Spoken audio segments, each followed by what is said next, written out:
세상을 바라보는 발칙한 시선, 발칙한 경제입니다. 오늘도 재미있는 경제 이야기 들려드리겠습니다. 안녕하세요. 상식주의자 권순우 기자입니다.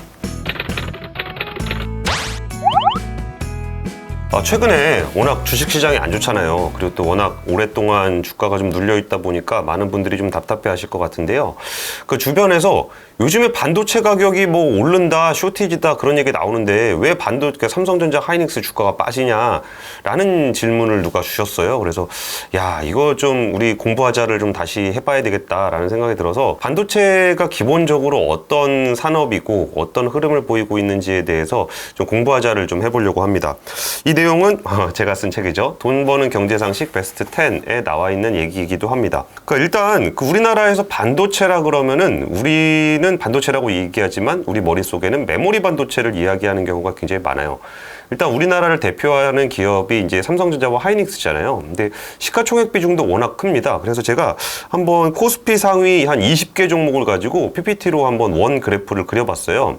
그랬더니 일단 삼성전자와 우선주를 포함해서 64%, 하이닉스가 6.8%에서 무려 70%가 넘는 비중을 삼성전자와 하이닉스가 차지하고 있어요. 이게 메모리 반도체 회사인데 이렇게 큰 비중이에요.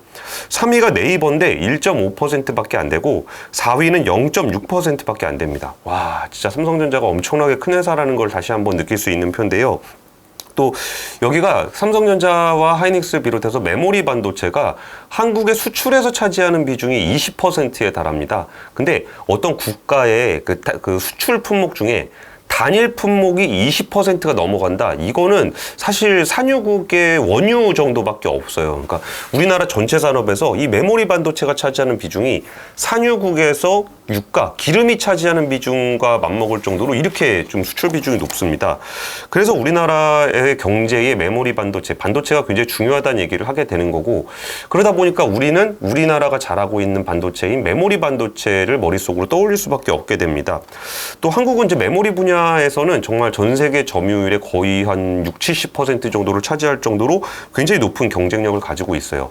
그래서 그 메모리 반도체 가격, 그리고 메모리 반도체 업황에 따라서 한국 경제가 진짜 출렁거린다라고 얘기를 하더라도 그렇게 과도한 표현은 아닌 것 같습니다. 근데 이 반도체 슈퍼사이클, 요즘에 이제 반도체 쇼티지라든지 반도체 뭐 가격이 오른다 이런 얘기를 할 때 그 앞에는 메모리라는 단어가 안 들어가요. 그러니까 우리가 지금 반도체 쇼티지가 났다라는 거는 메모리 반도체 분야가 아닙니다.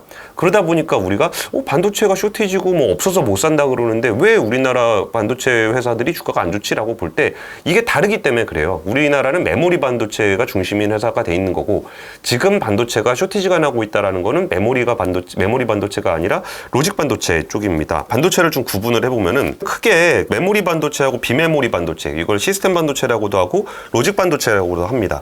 그러면 일단 메모리 반도체는 데이터를 저장하는 용도로 사용하는 게 메모리 반도체예요. 그러면 비메모리, 시스템, 로직 반도체라고 부르는 그 반도체는 이 데이터를 처리하는 기능을 하는 반도체입니다.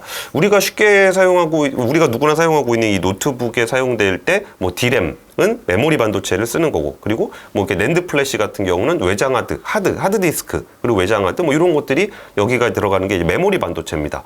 그리고 이 데이터를 처리하는 반도체가 CPU 같은 것들이 있잖아요. 중앙 처리 장치 같은 것들이 지금 이제 비메모리 반도체, 로직 반도체에 들어갑니다. 물론 뭐 이렇게 모바일 폰에도 D램이 들어가고 거기에 CPU가 들어갑니다. 그렇기 때문에 우리나라에서 얘기할 때 반도체를 메모리 반도체라고 하지만 로직 반도체들도 굉장히 커요. 시장으로 따져 보면은 사실 뭐 아날로그 반도체라고 불리는 뭐 전력용 반도체라든지 이런 것들도 다 여기에 로직 반도체라고 볼 수 있는데, 그러면 메모리 반도체가 전 세계 반도체 시장에서 차지하는 비중은 한 20% 정도가 되고, 나머지 로직 반도체가 차지하는 비중이 약 80% 정도 되기 때문에 전 세계 반도체 시장을 보게 되면은 메모리 반도체 시장은 상대적으로 적다라고 좀 볼 수 있습니다. 근데 차이가 있다면 이 메모리 반도체는 굉장히 표준화된 상품이에요. 뭔가 이렇게 저장을 하는 용도로 사용하기 때문에 우리나라의 SK하이닉스라든지 삼성전자가 점유율을 70% 정도 차지하고 있고 굉장히 표준화된 상품의 성격을 가집니다. 그러니까 이 메모리 반도체는 얼마나 가격을 좀 더 저렴하게 만들 수 있느냐가 오히려 경쟁력이 되는 거고, 이 로직 반도체 시장은 굉장히 품목이 다양해요. 이제 다품종 소량 생산이라고 써 있는데 뭐 CPU도 있고 뭐 여기에 뭐 전력 반도체도 있고 뭐 GPU도 있고 그러니까 용도에 따라서 반도체가 굉장히 다양하기 때문에 시장 사이즈는 80%지만 각 품목별로는 좀 이렇게 그 시장이 또 구분할 수 있는 그런 구조를 가지고 있습니다. 그러면 우리 이 반도체 생태계라는 것에 대해서도 좀 알아보도록 할게요. 지금은 메모리 반도체와 로직 반도체에 대한 얘기를 해봤고, 그럼 이 메모리 반도체든 로직 반도체든 반도체를 만드는 그 공정들을 지금 표로 좀 보여드리고 있는데요. 이건 삼성전자 홈페이지에서 갖고 온 내용이에요. 일단 메모리를 설계하고 웨이퍼를 생산하고 이제 거기다 패킹 테스트를 하고 판매 유통을 하고, 요게 이제 메모리를 만드는 반도체를 만드는 과정이라고 할 수 있을 텐데, 종합 반도체 기업, 그러니까 예를 들어 삼성전자 같은 경우는 메모리 반도체를 설계도 하고 생산도 합니다. 그러니까 설계, 생산, 테스트, 판매를 모두 다 하는 그런 반도체 회사를 종합 반도체 기업이라고 그러고 IDM이라고 표현을 합니다. 대표적인 회사는 이제 삼성전자가 있고요. 그리고 뭐 인텔 같은 경우가 있어요. 뭐 예전에는 이렇게 반도체를 모두 다 하는 기업들이 꽤 있었어요. 뭐 AMD 같은 경우도 이제 글로벌 파운드리를 분사하기 전에는 이렇게 종합 반도체 기업으로 돼 있었는데, 이 종합 반도체 기업의 장점은 이거를 자기가 처음부터 끝까지 다 하기 때문에 이렇게 뭔가 자신들의 플랜에 따라서 다 만들어낼 수 있는 그런 장점이 있습니다. 그런데 이게 시간이 좀 지나고 보니까 이 메모리를 설계하는 쪽에서도 엄청난 기술이 필요하고, 또 반도체를 만드는 쪽에서도 이게 어마어마한 자본 투자와 기술이 필요하게 된 겁니다. 그러다 보니까 이거를 약간 좀 전문화를 시켜서 이렇게 사업을 쪼개서 하는 기업들이 나타나기 시작했어요. 대표적으로 뭐 칩리스, 팹리스라고 불리는 요 분야, 그러니까 팹리스 반도체 같은 경우는 반도체를 설계만 하는 거예요. 그러니까 설계도에다가 설계를 막 하는 거예요. 제가 얼마 전에 저희가 올렸던 리벨리온 같은 회사들이 여기가 이제 반도체를 설계하는 그런 역할을 해요. 그러니까 이 회사는 공장이 없어요. 따로 반도체를 만드는 게 아니라 진짜 건축사무소에서 이제 건물을 직접 짓지 않고 거기 설계 도면을 그리듯이 반도체 같은 경우도 이 팹리스 회사들이 이렇게 설계를 담당하고 있고요. 그리고 이걸 설계된 도면을 가져다가 파운드리 회사, 이거는 만들어주기만 하는 회사예요. 이런 파운드리 회사에다 갖다 주면은 이걸 파운드리 쪽에서는 그 설계된 도면대로 반도체를 만들어주는 역할을 합니다. 그러면은 이 분야를 이렇게 보게 되면은 삼성전자 안에도 이렇게 팹리스를 하는 사업부가 있어요. LSI 사업부라 그러는데, 삼성의 그 갤럭시에 들어가는 엑시노스 같은 칩을 직접 설계하는 그런 역할을 하는 사업부가 삼성전자 안에 따로 있어요. 그리고 이 엑시노스 같은 칩을 만들어주는 파운드리 역할, 이 파운드리 역할은 다른 데서 설계한 반도체도 주문을 하면 만들어주는 역할을 하는 파운드리 사업부가 삼성전자 안에 또 있습니다. 그러니까 우리는 이게 삼성전자를 바라보게 되면 이게 다 모여있기 때문에 이게 반도체는 다 만드는 거구나 라고 생각을 하겠지만, 삼성전자 안에서도 종합 반도체 역할을, 메모리 반도체 같은 경우는 설계도 하고 생산도 하고 이걸 다 하고, 그리고 거기서 그 로직 반도체 같은 경우는 설계만 하고 있는 엑시노스 같은 걸 설계만 하고 있는 팹리스 사업부가 있고, 다른 반도체 회사들의 설계를 받아다가 만들어주는 파운드리도 따로 있어요. 그러면 여기 엑시노스 같은 경우도 설계를 하게 되면 이쪽 사업부, 파운드리 사업부에다가 설계를 맡기게 되는 거죠. 우선 팹리스를 한번 살펴보면은 대표적인 팹리스 회사는 일단 우리가 가장 유명한 회사는 엔비디아가 있고, 그리고 퀄컴 같은 회사도 있어요. 그러니까 엔비디아 같은 경우는 이제 그 그래픽 카드를 만드는 회사, GPU를 만드는 회사인데요. 그래픽 부분에서 좀 더 뛰어난 성능을 발휘하는 CPU와 다른 방식으로 그래픽을 잘 처리하는 기술을 가지고 GPU라는 반도체 칩을 만드는 회사가 엔비디아예요. 그리고 통신칩 같은 경우에 우리가 스마트폰에 사용하는 통신칩은 퀄컴이 만들고 있는데요. 그러니까 퀄컴 같은 경우도 우리나라에서 예전에는 뭐 애트리 가서 좀 기술도 좀 배워오고 그런 작은 회사였는데, 이 스마트폰 시장이 어마어마하게 확대가 되면서 거기에 통신 쪽의 어떤 모뎀 칩을 제일 잘 만드는 퀄컴은 정말 세계적인 기업이 됐어요. 그러니까 팹리스 분야의 어떤 특징은 어떤 칩을 필요로 하는 그런 그 시장이, 수요 시장이 확대가 될 때 이 팹리스 회사들은 이 지적 재산권, 이 여기에 설계를 가지고 어마어마하게 큰 회사로 성장을 할 수가 있습니다. 예를 들면은 인텔 같은 경우에는 노트북이나 PC가 성장을 하면서 그 안에 들어가는 CPU, 우리가 뭐 예전에는 인텔 인사이드라고 얘기했던 인텔이 안에 들어있다, 이런 거, 어떤 컴퓨터가 나오든 컴퓨터 회사는 어떤 회사든 결국은 칩은 인텔 걸 쓴다. 그래서 거기 CPU가 들어간 인텔이 좀 세계적인 회사가 됐고요. 엔비디아 같은 경우는 처음에는 이제 그래픽 카드를 만드는 걸로 시작이 됐지만, 이들이 만들었던 GPU가 이게 뭐 그래픽카드뿐만이 아니라 암호화폐를 채굴하는데 엄청나게 좀 성능 효율이 좋더라라는 것들이 발견이 되면서 전 세계에서 암호화폐를 채굴하는 사람들이 GPU를 사용하기 시작하면서 그 엔비디아가 만드는 GPU가 어마어마하게 많이 필요해졌어요. 여기에 더해서 그 GPU는 CPU보다 인공지능을 처리하는데 더 놀라운 성능을 보이더라라는 것들이 돼서 GPU가 지금은 인공지능 분야에서 굉장히 많이 사용되는 칩이 됐습니다. 그래서 엔비디아는 거기서 칩만 만드는 게 아니라 자율주행 같은 것들을 딥러닝하는 그런 솔루션까지 개발을 하면서 지금은 시가총액 거의 한 500조 원이 넘는 그런 어마어마하게 큰 회사로 성장이 됐습니다. 퀄컴 같은 경우는 아까 설명드렸던 것처럼 통신칩이 굉장히 중요해지다 고 스마트폰이 발전을 하다 보니까 퀄컴은 무려 시가총액이 170조 원에 달하는 세계적인 기업이 됐어요. 그러면 이 팹리스 분야에서 이제 관심을 갖는 분야는 이게 어떤 디바이스, IT 디바이스가 바뀌면서 거기에 칩을 만드는 그런 설계 업체들이 어마어마하게 시가총액 몇백조짜리 회사가 되더라라는 부분들을 보면서 그러면 그 다음 디바이스에는 어떤 칩이 필요할까라는 것에 관심이 많이 쏠려 있는 분야가 바로 팹리스 분야예요. 지금 보여드리고 있는 여러 가지 그 팹리스 칩들을 보여드리고 있는데 일단은 자율주행 분야가 좀 이렇게 눈여겨 보여지고 있어요. 여기 테슬라의 D1 칩, 이거는 테슬라가 직접 설계를 한 건데요. 그러니까 자율주행차를 운전을 하게 되면은 그 안에서 뭔가 굉장히 빠른 속도로 데이터를 처리해 줘야 되는 칩이 필요해요. 이거를 뭐 CPU라든지 GPU를 가지고도 할 수가 있죠. 할 수 있는데 그거보다 자율주행에서는 훨씬 더 자율주행차에 적합한 성능을 그러니까 정말 극단적으로 낼 수 있는 그런 전용 칩의 필요성들이 많이 생긴 거예요. 그러다 보니까 테슬라는 처음에는 엔비디아에서 GPU를 받아서 쓰다가 이렇게 하는 것보다 우리가 직접 만드는 게 더 좋을 것 같아. 자율주행에 최적화되어 있는 칩을 만들어야 되겠어 라고 하면서 만들어낸 칩이 이번에 AI 데이에서 보여줬던 D1 칩입니다. 이 D1 칩은 자율주행에 적합하게 성능되어 있고 그리고 슈퍼컴퓨터에다도 쓸 수 있다 라고 해서 테슬라가 만든 칩이고요.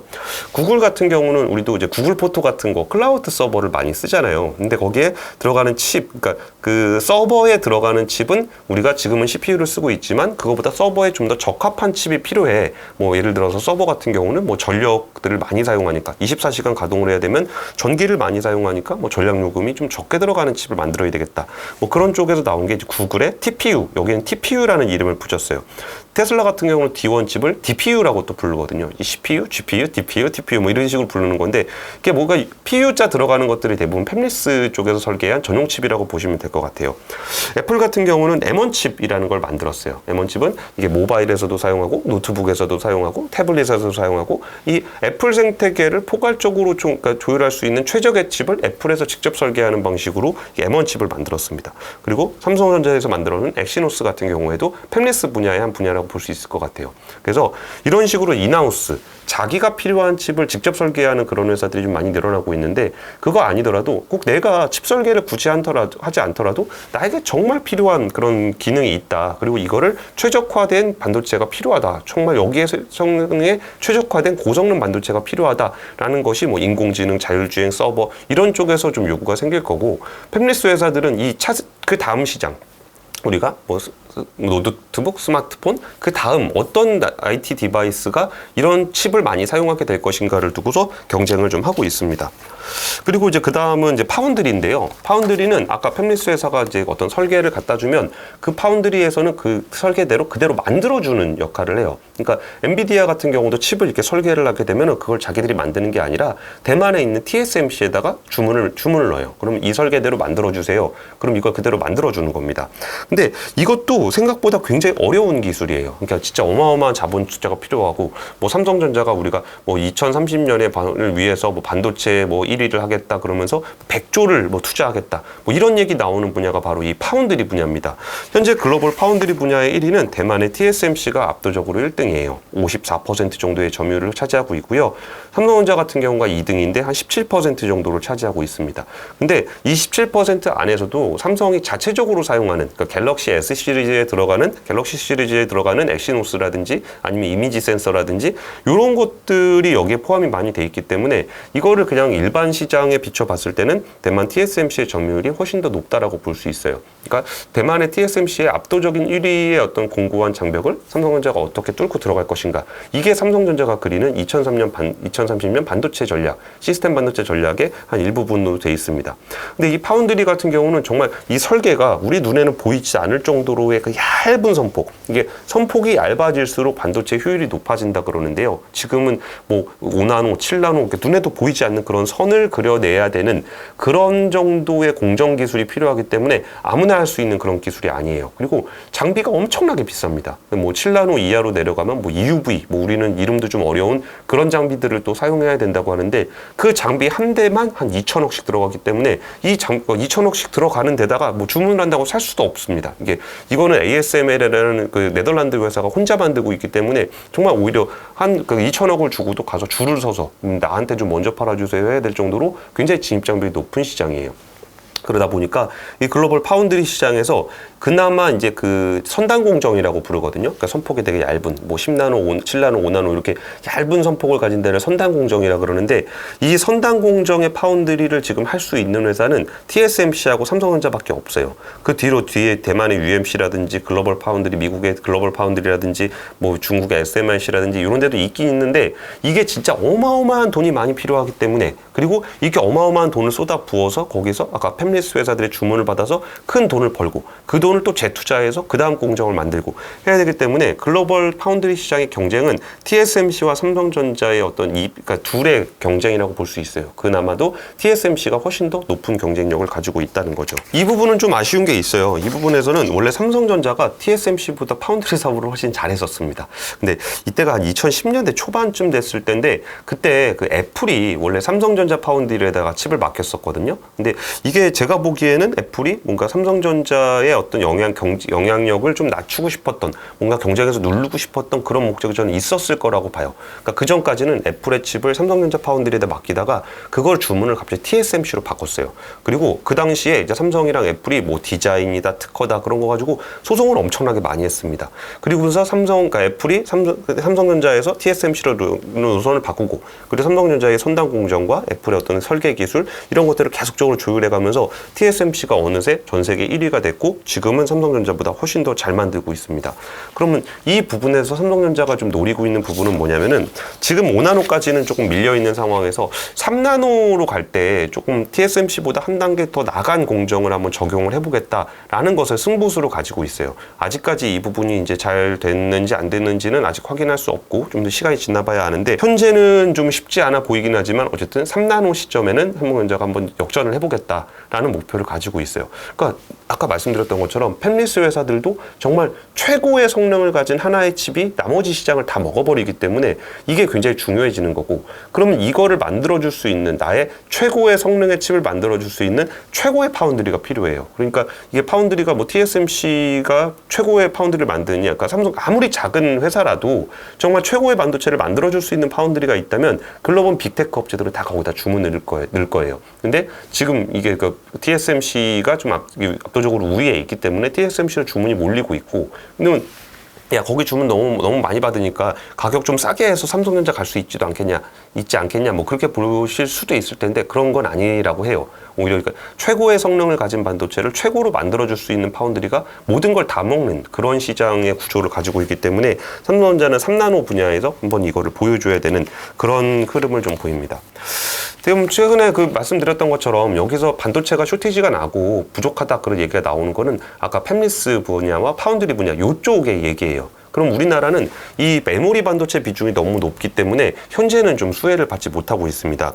그러면은 이 메모리 반도체 분야가 어떻게 흘러왔는지에 대해서 제가 트렌드포스의 디램 가격 전망을 좀 모아갖고 왔어요. 여러분 보시겠지만 2021년 지금 시점에 우리나라의 삼성전자나 하이닉스의 실적이 엄청나게 좋아요. 그러니까 지금 주가는 뭐 이미 내리막으로 건 지가 굉장히 오래됐는데 이 주가는 그렇지만 실적은 굉장히 좋습니다. 근데 야 실적이 이렇게 좋은데 왜 주가가 이렇게 안 좋으냐라는 것을 보면은 이 트렌드포스의 디램 가격 전망을 보시면 돼요. 여기가 2020년 4분기에는 다운의 10%, PC 디램 경우, 서버 디램 경우에 다운의 13에서 18% 이게 가격이 떨어질 거다라고 얘기를 했었어요. 근데 이 당시 보시면 아시겠지만 이때 뭐 한 4만 원에서 9만 원까지 이렇게 삼성전자 주가가 올라왔던 요 시기가 바로 이 시기입니다. 근데 이때는 오히려 반도체 가격이 떨어지고 있었는데 왜 주가가 올라갔느냐? 2021년 1분기 올해 초죠. 5에서 8% 정도의 그 가격이 오를 거다라는 전망이 나왔던 거고 2021년 2분기에는 오히려 이게 업수준이 더 높은 13에서 18% 서버 디램은 20%까지 디램 가격이 올라갈 거다라는 전망이 나왔어요. 그러니까 이미 이때 가격을 그 주가, 연초에 삼성전자 하이닉스 주가는 2021년 2분기에 업사이클의 주가를 반영하고 있었다고 보시면 돼요. 그리고 그 다음에 좀 거기서 가격이 좀 꺾이기 시작했던 거는 3분기입니다. 지금이 3분기죠.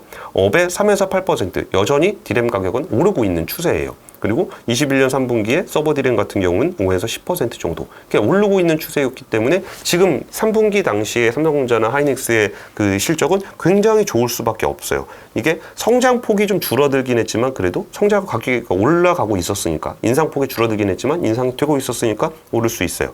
근데 여기서 우리가 이제 이 전망을 보면서 한 1분기, 2분기를 거치면서 3분기에 우리가 생각했던 반도체 디램 가격 인상폭이 좀 줄어드는 것 같아 라는 전망이 나오면서 9만 원에서 이제 흘러내려오기 시작하는 그런 모습을 보인 거예요. 그러다가 2021년 4분기에는 이제 가격이 오르는 게 아니라, 디램 가격이 오르는 게 아니라 오히려 가격이 떨어질 거야 라는 전망이 나왔습니다. 그러니까 다운, 마이너스로 5에서 10%, 그리고 디램 같은 경우, 서버 디램 같은 경우도 다운으로 한 5% 정도 떨어질 거다 라는 전망이 나오면서 지금까지 주가가 많이 내려와 있는 상황이에요.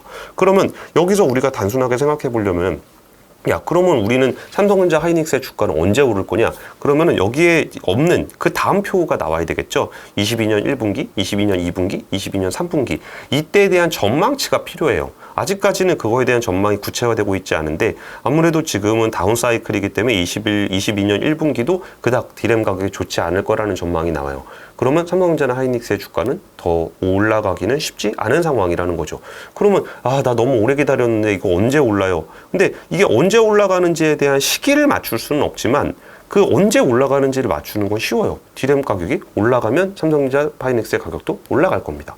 이건 너무나 단순한 논리입니다. 그런데 만약에 이게 지금 반도체 가격이 오를 거라다라는 전망이 안 나오는 상황에서 삼성전자나 하이닉스의 주가가 단기적으로 오른다면은 이거는 뭐 기술적 반등은 있을 수 있겠지만 추세적으로도 오를 거다라고 보기는 좀 어려울 것 같아요. 그러니까 우리가 주식을 볼 때 매일매일 주가가 얼마로 움직이냐, 올라가냐 내려가느냐를 보느냐도 뭐 이렇게 잘 투자하시는 분들, 트레이딩 잘 하시는 분들은 뭐 그렇게 하실 수도 있을 것 같은데 그게 아니라면은 단기에 주가가 올라가고 내려가는 걸 맞출 수는 없지만 반도체 사이클이 다시 올라가는 그런 흐름을 보인다면 삼성전자나 하이닉스의 주가도 추세적으로 좀 올라갈 것이다 라고 추정을 해볼 수가 있어요. 근데 현재는 그렇게 여러모로 상황이 좋진 않아요. 최근에 저희가 많이 전해드렸는데 그 에너지 비용, 뭐 석탄, 석유, 가스 가격이 올라가면서 전반적인 에너지 가격이 올라가고 에너지 가격이 올라가면서 중국에서 전력을 뭐 차단을 한다거나 이런 전력난을 겪고 있죠. 그리고 그 반도체를 만들 때 사용하고 있는 원재료, 뭐 규소라든지 뭐 이런 것들의 가격도 같이 좀 올라가고 있어요. 그러면 삼성전자 하이닉스 입장에서는 지금 메모리 반도체 가격은 올라가지 않고 있는 상황에서 원재료 가격이 올라가기 때문에 마진이 줄어드는 모습을 이제 앞으로 좀 보이게 되겠죠. 그러면은 지금 안 그래도 반도체 사이클이 안 좋은 상황에서 원재료 비상까지 커지면은 여기서 실적 악화를 우려할 수밖에 없는 상황이에요. 그러면 그럼 여기서 그 다음에 뭐 내년에는 어떤 일을 좀 기대할 수 있을 것인가? 라는 이제 고민들을 하게 되는데요. 내년에 메모리 반도체 가격이 올라갈 거냐 내려갈 거냐를 우리가 직접 전망하는 건 너무나 힘들기 때문에 반도체 가격을 좀 이렇게 분석하는 이런 전문 기관들이 뭐 전망을 어떻게 가져가느냐를 보시고서 접근하셔도 늦진 않아요. 다만 이벤트는 하나 있어요. 이거는 뭐 일종의 호재가 될 수도 있겠다라는 생각이 드는 건데 현재 사용하고 있는 삼성전자와 하이닉스의 디램은 DDR4예요. DDR4 이게 주력 제품인데 차세대 제품은 DDR5가 있습니다. DDR5는 DDR4보다 성능이 한 1.4배 정도 높고 속도는 2.2배 정도 빠르고 용량도 뭐 한 1.8배 정도 향상이 됐다고 해요. 그리고 소비 전력도 8% 정도 줄었다 그러는데요. 뭐 소비 전력 8%가 뭐 얼마나 크냐 작으냐 이게 잘 가늠하지 않게 뭐 얼마 안 되는 거 아니냐라고 생각할 수도 있겠지만 아까 전에 이게 D램 같은 경우에 이게 서버에 들어가게 되면은 이게 전기 요금이 예를 들어서 뭐 몇백만 원, 몇천만 원, 몇 억이 나오는데 여기서 8%를 줄여준다는 거는 굉장히 좀 그 성능적으로 뛰어나다라고 볼 수 있을 것 같아요. 그래서 DDR4가 지금 삼성전자나 하이닉스나 마이크론이나 다 준비는 돼 있는 걸로 알고 있어요. 아직까지 양산에 들어가지는 않은 것 같은데 준비는 다 돼 있다고 들었습니다. 그러면 이거 마이크론하고 삼성전자하고 하이닉스 여기 경쟁 구도니까 이게 누가 이길지 뭐 이거 경쟁력을 봐야 되는 거 아니냐. 근데 사실 이 부분은 그렇게 중요한 것 같진 않아요. 이게 그 D램 같은 경우는 굉장히 규격화되어 있는 상품이기 때문에 이 제품을 똑같이 만들었을 때 때 뭐 마이크론이 더 좋으니까 더 비싸게 받고 삼성전자가 더 좋으니까 비싸게 받고 뭐 이런 식으로 되진 않아요. 그러니까 소비자 입장에서는 어차피 똑같은 성능을 가지고 물건을 사는 거기 때문에 얼마나 어차피 가격은 똑같이 형성이 돼 있을 거고 디램 업체들은 이 물건을 만들 때 얼마나 싸게 만들 수 있냐를 가지고 거기서 마진 이 폭이 커지냐 작아지냐 이런 흐름을 좀 보이게 될 거예요. 근데 이게 DDR5가 거의 만들어지긴 만들어졌는데 양산이 되지 않는 이유 중에 하나는 이 메모리만 만든다고 되는 건 아니에요. 이게 메모리를 사용할 수 있도록 해주는 로직 반도체 CPU가 함께 만들어져야 되거든요. 근데 CPU를 만드는 건 여전히 인텔입니다. 그 서버용도 그렇고 노트북도 그렇고 서버용 그 CPU를 만드는 건 인텔인데 인텔에서는 지금 그 PC용 CPU 엘더레이크를 뭐 올해 4분기 쯤에 내놓는다고 하고요. 그럼 요게 나와주면은 이제 뭐 PC에도 DDR5가 들어갈 수 있지 않겠냐라는 전망이 나오는 거고 내년 1분기에는 서버용 CPU 사파이어 레이즈를 내놓기로 LPG를 내놓기로 했어요. 그러니까 이런 것들이 이제 이 D램을 받아줄 수 있는 CPU가 인텔에서 이것도 원래 나오기로 했었는데 조금 지연이 됐어요. 그러니까 이게 지연이 되는 것들도 지금 우리나라 삼성전자 하이닉스한테는 이제 악재로 작용을 하고 있는 거죠. 그래서 인텔이 이 DDR5를 사용할 수 있는 CPU를 엘더레이크와 사파이어 LPG를 내놓게 되면 여기에 들어가는 DDR5로의 전환이 이루어지면 삼성전자 하이닉스에게도 다시 메모리 가격을 이게 가격도 좀 더 비싸거든요. 가격은 한 DDR5 가격이 D램 가격이 한 30% 정도 더 높을 걸로 전망이 돼요. 그래서 이게 잘 되면 D램 시장의 반등을 좀 도모해 볼 수 있는 계기가 되지 않겠느냐라고 좀 기대를 좀 하고 있습니다. 그래서 삼성전자 하이닉스의 주주분이라면은 두 가지 판단을 하실 수 있을 것 같아요. 하나는 지금 주가 워낙 많이 내려와 있잖아요. 그래서 이 주가가 내려와 있는 상황에서 매수를 해서 진짜 좋은 뉴스 반도체 가격이 이렇게 반등할 때까지 그냥 기다릴 것이냐. 근데 이게 언제 될지는 몰라요. 근데 뭐 이게 될 때까지 기다리는 방법이 있고 아니면 지금은 아니 그 낮은 수준에서 그냥 뭐 기다리기 좀 싫다. 그러면은 좀 이렇게 그냥 있다가 나중에 그 반등 메모리 반도체 가격이 반등한다. 뭐 DDR5 탑재가 본격화된다라는 얘기들이 나오면 그때 가서 좀 삼성전자나 하이닉스를 다시 찾아보시는 것도 좋은 전략일 것 같아요. 그러면은 아니 지금 무슨 메모리 반도체 가격만 얘기를 하냐. 삼성전자는 뭐 TV도 있고 뭐 비스포크도 있고 뭐 가전도 있고 뭐 그러지 않냐. 스마트폰도 있고 그렇게들 보시는데 사실 나머지 부분은 삼성전자의 멀티플을 그대로 올려주는 그런 정도의 경쟁력을 보이고 있지는 않은 것 같아요. 왜냐면 삼성전자의 가격의 역사적인 추이를 보면은 제가 보여드리고 있는 건 지금 PBR 밴드거든요. 그러니까 PBR 밴드라는 건 PBR을 뭐 이렇게 2배냐 위에서부터 뭐 2배, 1.8배, 5배, 뭐 1.2배, 1배 이렇게 PBR을 놓고 봤을 때 주가가 어떻게 움직였는지에 대해서 보여주는 게 PBR 밴드예요. 그러면 이게 지금 PBR 밴드를 보면 2018년, 2017년쯤에 굉장히 높게 가서 거의 그 2배에 근접한 PBR 2배에 근접한 수준까지 주가가 올라가는 모습을 보여요. 이때가 우리가 기억하는 반도체 슈퍼사이클이라고 불렸던 그 시점입니다. 그리고 슈퍼사이클이 끝나고 꽤나 오래 그 당시에 삼성전자 가지셨던 분은 5만전자, 4만전자, 3만전자 얘기하던 그럴 때가 이게 주가가 쭉 내려오는 모습을 보이면서 그 제일 낮은 점은 대충 보니까 한 배보다 조금 높은 수준이니까 한 1.1배 정도까지 내려왔는 것 같아요. 그리고 그 시점에 이렇게 있다가 다시 사이클이 좋게 가면서 메모리 반도체 가격이 높아진다 그랬을 때 PBR 2배 수준인 거의 8만 원, 9만 원까지 올라가는 모습을 보이고 지금은 다시 1.8배를 뚫고 내려와서 1.5배 쪽으로 향해 가고 있어요. 그러니까 이 부분들이 이제 그 메모리 반도체 가격이 좋으면 PBR 한 2배 정도 8만 원, 9만 원까지 갈 수 있는 거고 이게 좀 안 좋다 그러면은 지금 정도 수준까지 주가가 내려오는 거다라고 보시면 좀 될 것 같아요.